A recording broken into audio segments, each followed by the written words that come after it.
tech just can't get away from politics. Senator Elizabeth Warren has a bone to pick with Facebook, mainly its standards for political ads. After Facebook refused to take down a Trump campaign ad that accused Biden of wrongdoing connected to his son Hunter's work in Ukraine, Warren fired back. She posted her own Facebook ad that started with a false claim that Facebook and founder Mark Zuckerberg have endorsed Trump for re-election. A little farther afield, meanwhile, Activision Blizzard is caught out in the storm of controversy around Hong Kong. Chung Eung-wai, a Hearthstone player, was removed from a tournament, denied prize money, and banned for a year for saying in a post-game interview, "Liberate Hong Kong, revolution of our age."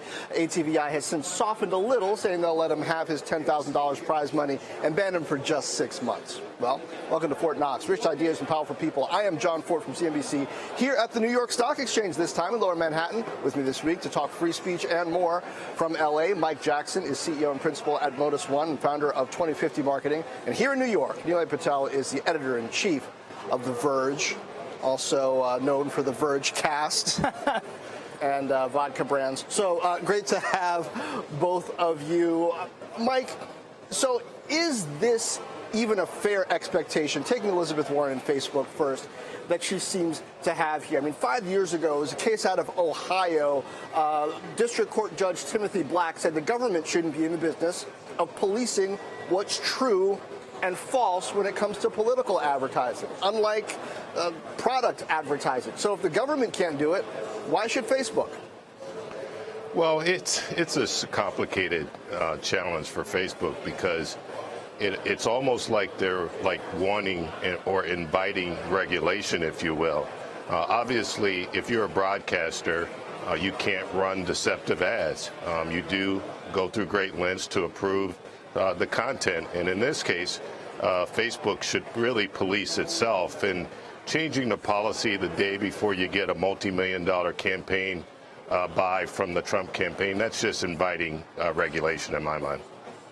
Now, Nilay, it's weird. I find myself on the other side of this one, at least to an extent, because even though it might be a good practice to refuse ads that you believe are false, there's no law against it. And unlike linear television, where there's only so many hours in a day for you to have to police, Facebook's got like literally billions of people potentially placing ads. Is it even reasonable for them to police that in the way that Elizabeth Warren wants? I think the hard problem for Facebook is if they actually ban deceptive ads, there's a realistic chance that Donald Trump would not be able to advertise at all, which is that's a huge issue in this campaign, particularly for Trump as a candidate. Okay. So I think they're looking at the reality of the Republican candidate for president might be barred from our platform if we hold ourselves to a standard that linear television does. The other thing is linear television, those regulations are based on getting a license from the government for airwaves, which is a scarce resource. Mm-hmm. Cable television often doesn't have those restrictions, right? Facebook isn't getting a scarce resource from the government. So the idea that you need to find a theory to impose a regulation there that is in the public interest, that isn't based on, well, there's only so many megahertz of broadcast. And don't they have to do this not just at a national level, if they're going to do it, but also every local election? They're a global platform, so every election in every European Union country, throughout Asia, everywhere. I mean, is that something that is even possible with all of the other ways that they're trying to police the platform? You guys at The Verge have written a lot about that. Just for even bad content, can they be mediators and arbiters as well of what's politically true? So, Facebook, go ahead. When it comes to just posting content, I think that's something that's going to be very hard to police. But when you're talking about advertising, I think it's definitely something that can be done. Clearly they're taking in millions and millions of dollars in advertising, and safeguarding kind of individuals on the platform from this kind of mistreatment, if you will, by spewing false messages. I just really think that, I think Bill Gates said it best, don't break up Facebook, but some form of regulation is definitely needed, specifically as it relates to advertising. Are we asking, Nilay, for Facebook to be the government we wish we had? Yeah, a little bit. To your question about can you regulate this internationally, if Facebook wants to be the size it is, it has to be able to implement country by country policies around election advertising, and they're doing some of that. I think whenever we talk to them or we write pieces that are critical of them, they often tell us, maybe that would work in the United States, but you hand this policy to an authoritarian government somewhere else, and this actually becomes a tool of repression. This actually becomes a tool of dictatorial control. And that's what Timothy Black said. The judge in the U.S. said, well, do you really want government to have the power to say, you know what, actually, we're deciding that's false, and therefore it can't be said? Because, for whatever, maybe legitimately, but maybe it's just against the interest of the party in power. And to your specific question about does Facebook just want to be the government that we wish we had, I think the answer is actually yes. If you look at the criticism, particularly Warren-Zuckerberg fight, the sort of access to that fight is when conservatives criticize Facebook, Zuckerberg shows up. He apologized to them. The company apologized. We're going to do better. We know you feel like you have this bias. It's true that our employees are liberal. They apologize to conservatives. They kowtow to conservatives. When Warren criticizes Facebook, Zuckerberg tells his staff, hey, this is an existential threat. We're definitely going to fight it. Right? And so there is that break. And I think what Facebook would, there were hearings about Section 230 on the Hill today. Facebook wasn't there. I think what they would love more than anything is for the government to say, you know what, you are the monopoly. You're here. We got you. Settle down. We're going to regulate you. Competitors won't be able to meet that burden of regulation. So you just take it over, and the government will just monkey with you every now and again. That's an interesting observation from Nile. Mike, I wonder if this is kind of Zuckerberg's sister soldier strategy, right? Of kind of being nice with the conservatives and then, standing up to the liberals. And maybe that makes this Silicon Valley guy, who's still known for hoodies, even though I probably haven't seen him one in 5 years, maybe it makes him look a little bit more down the middle. Like I said, I have a hard time trying to understand what's in his head. When you've created such a successful platform, when you're like the darling of all these major advertisers that are driving significant engagement, why get in the middle of a fight that, frankly, is not going to go away between liberals and conservatives, and really, frankly, just do the right thing? I mean, the whole notion of Facebook and Mark's positioning when he started was, responsibility, and we're going to allow engagement amongst individuals, and we're going to foster this society based on sharing. And now, like I said, in some cases, I actually think he's waiting, to your point, to be treated as this monopoly and take the easy road out by inviting some regulatory body, which frankly is not going to solve the issue, as we all know. Yeah. All right, let's move on. Let's talk some Hong Kong to get even more complicated for a moment. So if you look at the situation there, Activision Blizzard arguably screwed this one up. I always like to do the apartheid test, being if this business had treated anti-apartheid speech the same way 35 years ago as they're treating whatever issue today, how would it look? If they had said, oh, you spoke out against apartheid, you're banned for a year, we're going to take your prize money. Nile, that would not have looked very good. What should Activision Blizzard have done? Do companies at this point just have to rethink their level of engagement, commitment in the Chinese market? Yeah, so the apartheid comparison is interesting because a lot of companies did do business in South Africa during that time. And they didn't really face any blowback. Well, and eventually there had to be a pressure campaign to get them to yes. I mean, like rock stars were playing in South Africa, and there needed to be a pressure campaign just to get U2 to stop going there. I think in this case, the way I think about it is like emissions standards. We know California has the highest emission standards in the country. Car makers who want to participate in our market, they build to California standards. China has the strictest speech standards for big markets. It is natural to think that these big companies who want to play on a global scale are just going to pick the most restrictive standards. To get them to not do that, to do the most efficient decision-making about their products, about their employees' speech, you have to provide some other incentive. And I think that other incentive right now looks like a lot of people in America saying, hey, this isn't right. This isn't what we want you to do. And it probably looks like some sort of scheme from our government saying we will actually protect you in the market, the global market, if you uphold American values as you go play in these other countries. Wow, Mike, I hadn't thought about it that way, but it makes a lot of sense, the emission standards comparison. Do we end up with a global standard for speech that goes to the lowest common denominator, that goes to China, where Tiananmen Square, eventually gets scrubbed? Nobody can learn about it because everybody wants a Chinese buck. I mean, maybe the South Park episode, as funny as it was, isn't really that funny anymore. Yeah, it's not funny, and I hadn't, made the correlation between the emission standards, but that's obviously a very profound example. It's just crazy because in China, most of these businesses are being operated as part of a joint venture with typically a state-run entity, and so the fact that you're in partnership with the state, clearly it's a communist environment, really driven by propaganda. It just makes it very, very difficult for these brands to try to control, all the dialogue, whether it's coming from a general manager of the Houston Rockets or it's coming from a gamer. Yeah, and Neil, it seems like what really changed here is China's stance toward Hong Kong. Like, when it was just about mainland China, it's sort of like, oh, well, everybody in mainland China knows that they're in mainland China. That's sort of agreed upon. You don't see any protests there, for better or for worse, right?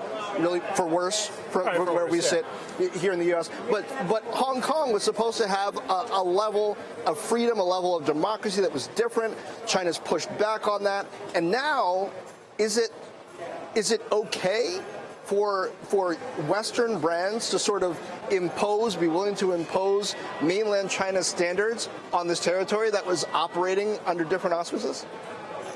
I think it's weird for an American company or any American to not look at a bunch of pro-democracy activists and say, yep, we're on your side. That's actually where we belong. That's America. Here's the flag.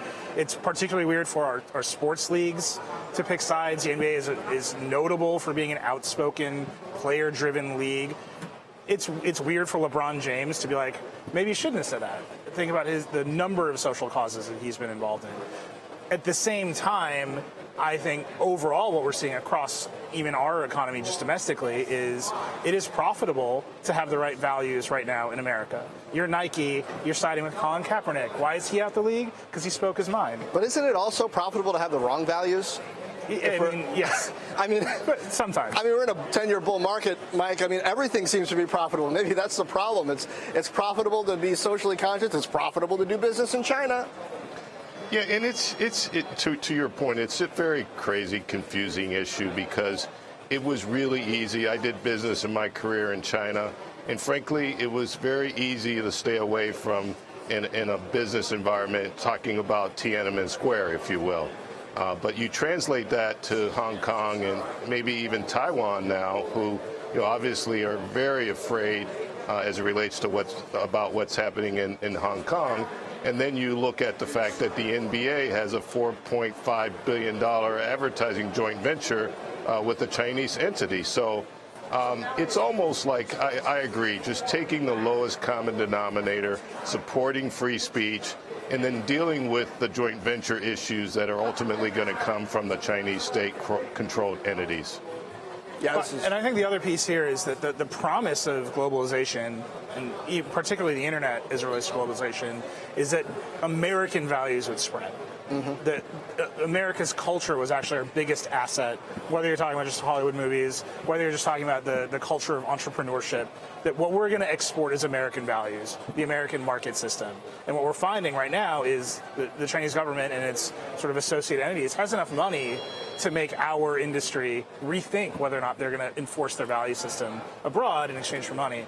I think that's I don't want to give too much credit to Donald Trump. Donald Trump made a lot of people rethink globalization. Yeah. This is a moment where it's conflicting with values that everybody shares, and I think as part of that rethinking of globalization, everyone, regardless of your political alignment, is thinking whether that trade of globalization to export American values is returning what we expected it to. All these situations have made me rethink that idea of the sort of universally assumed happy ending. I think it was true with engagement with China. Everybody sort of thought, oh, we'll engage, we'll trade, and then they'll open up and they'll get more liberal and things will be better, and eventually they'll be just like the United States as they reach our standard of living. Same thing went for social media. The idea was, oh, everybody will talk and open up, and sharing is always good, and it'll lead to healthier, happier people and marriages, and kids will grow up smiling, and that's not working out either. And so the question is now, what do we do? Well, we can't entirely answer that question today. 10 more minutes. Yeah,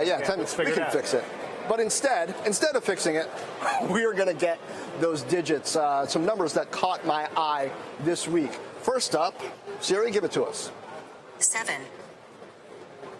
7. That is how many founding members have dropped out of Facebook's Libra coalition just this week. That's a quarter of its partners. They are focused in on the payments area. That's where a lot of the companies backed away. Neil, I still feel like Facebook's going to end up doing what it wants here.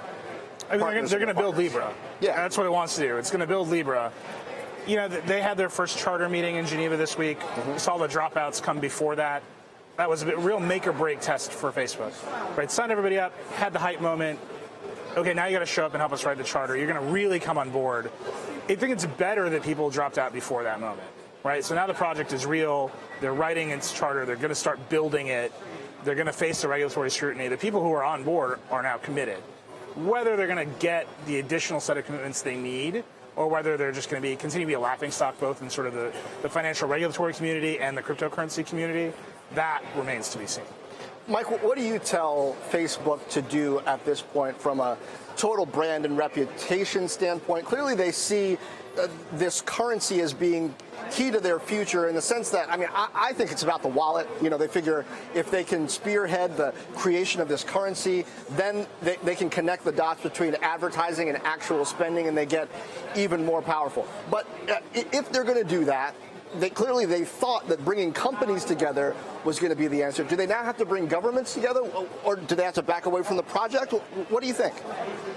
Well, I mean, they're obviously committed to the project. You know, they've got 21 entities, kind of joining them to try to build it. You would think that they would be, mindful of the fact that there's states like California and there's the European Union that really are focusing on, as we move forward, protecting consumers. It's just going to draw a lot of scrutiny. But again, they're focused on, if I can get the wallet, I already control the advertising dollars.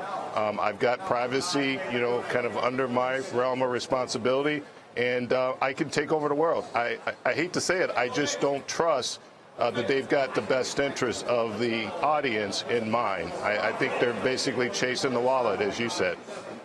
Well, that certainly does line up with the track record. That's how these companies didn't get big by, running away from the wallet. Yeah. I mean, Facebook wants to be a monopoly. It is oriented towards having all of the users all of the time. To their credit, they're successful at that. They're not shy about it. If they take over the world's monetary system, I think they should face a little bit more scrutiny than they have. And honestly, be a little less emo in their statements right now. Like, all their statements are like, it's a setback, but not really. Everyone must search inside their soul. And it's like, guys, you're starting a bank. Like, bankers don't talk like this. Yeah, that's true. I'm sure they can find somebody who does. All right, Siri, give us that next digit. 43%. 43%. Background here, Google releasing the 4th edition of its Pixel smartphone this week. 43% is the amount as of last Q4 that Pixel grew in North America, made it the most popular, well, I should say fastest growing, by far not the most popular, the fastest growing smartphone in this market. Neil, you guys at The Verge cover gadgets up and down. I saw you yesterday at the Pixel event. Is that 43% growth number significant? Mostly it's supposed to be share taken from Samsung, not from Apple. What do you think? So 43% on a small base is still a small absolute number. Right. So I think that's important. I think the last number we saw was it's only 5% of Verizon's total sales. That's just Verizon. That's just one carrier in the U.S. So they're growing. I think it's a great product. Here's a Pixel 4 right here. It's really fun. I talked to Rick Osterloh, who's Google's devices chief, yesterday, and said, look, the smartphone market is slowing down. You've got to take share from Apple. You've got to take share from your own partner. And he was not shy about it. He knows that's what he's got to do. And he's saying, look, we know the upgrade cycle's slowing down. People are making bigger decisions than ever. So now it's not a 2-year decision or a 1-year decision. It might be a 3, 4, 5-year decision. We think we're well positioned to compete at that decision point. Importantly, they're on every carrier now. They're on AT&T as well. That was a big missing gap for them. And I think Google's committed to really marketing the phone, which is not something they've done well in the past. So they do have to body up against Apple and Samsung, and at least they know it. They're not. I don't think they're confused about that. Mike, we're in a fascinating era. I mean, I've covered hardware for a while. I was covering Apple back in 2000. Off and on, mostly on since then. And it used to be that hardware was potentially this big quagmire where you could lose tons of money if you were not successful within a narrow period of time, if you built up too much inventory, if you advertised too soon. There are all these ways that it could absolutely sink you. But now we've got these companies like not just Apple, but Amazon, Google, et cetera, who have enough money that they could take one in the chin for years and years and years and never really make big money at these devices. They're protecting ecosystems instead. How do you think about the value of hardware and how it's changed given all of that? You know, it's funny because I really like what Google's doing with the phone and really viewing the phone as kind of almost just a foundation of their overall device strategy. You know, they've got Google Home and Google Nest, and they're trying to integrate all of these products together. And to your point, you know, they've got enough resources to really spend a lot of time on R&D and integrating these tools together because they've just got huge, you know, revenue streams driven by their kind of advertising, you know, business model. So, I mean, I look at it as, you know, similarly to Apple years ago, using the Mac as the foundation to get inside the home, and ultimately, you know, you see where we are today. I like Google's strategy around the phone and being very aggressive and delivering a product that's aspirational, but I really focus on that being the foundation for them to really kind of dominate the kind of home space with Google Home, Google Nest, and a bunch of other products that are probably under development as well. Almost makes me wonder if Amazon and Facebook made a mistake not sticking with their phones, but not quite. I think they did the right thing. Smart home is probably better for both of them. All right, moving on. Siri, give us that last digit. 2,000.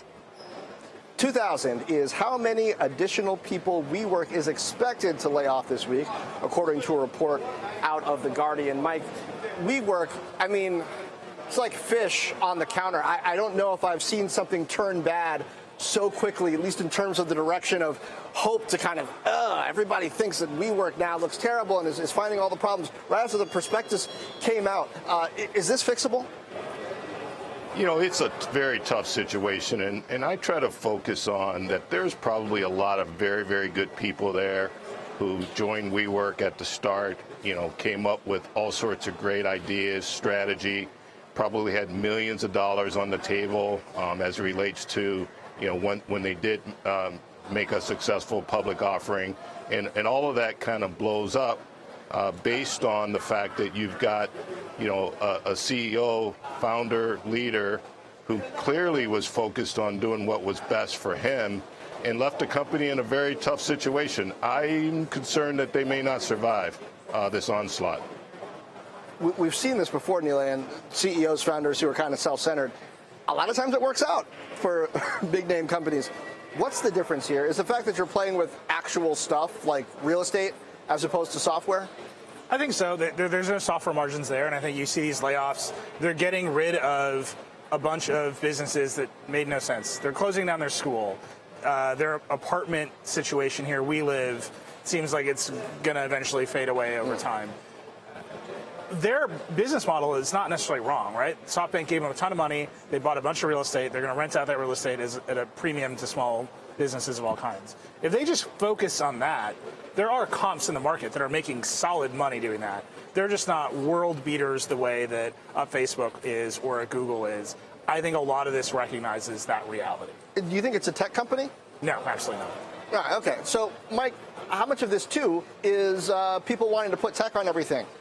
Here's a company that was trying to take long-term leases and then, you know, sublet on the short term, which is risky, and the margins are questionable, and there's questions about what happens during a downturn. A case where we've just been fat and happy too long on this bull market and we'll buy anything? You know, I mean, everybody's got, you know, Amazon, Google, Facebook envy, right? To the earlier point, WeWork is a very innovative concept, specifically as it relates to kind of fostering entrepreneurism and giving individuals an opportunity to have a different business model from a real estate perspective. To your point, they got greedy. They wanted to make it a tech company. They didn't really focus on ensuring that they understand the real estate market and all the nuances there. But again, it's just tech envy. And unfortunately, a lot of these startups are suffering from it. Yeah, I hope they get it figured out. Sometimes you got to slim down. People turn things around. WeWork, there's a lot on the line just in terms of local city real estate markets. They're the biggest commercial real estate tenant in New York. Some other places too. London, for example. I mean, if they go down, it could be ugly. All right, Nilay, Mike, thanks for being with me. Thanks for having me. Everyone, Thank you. See you next time. Thanks, John.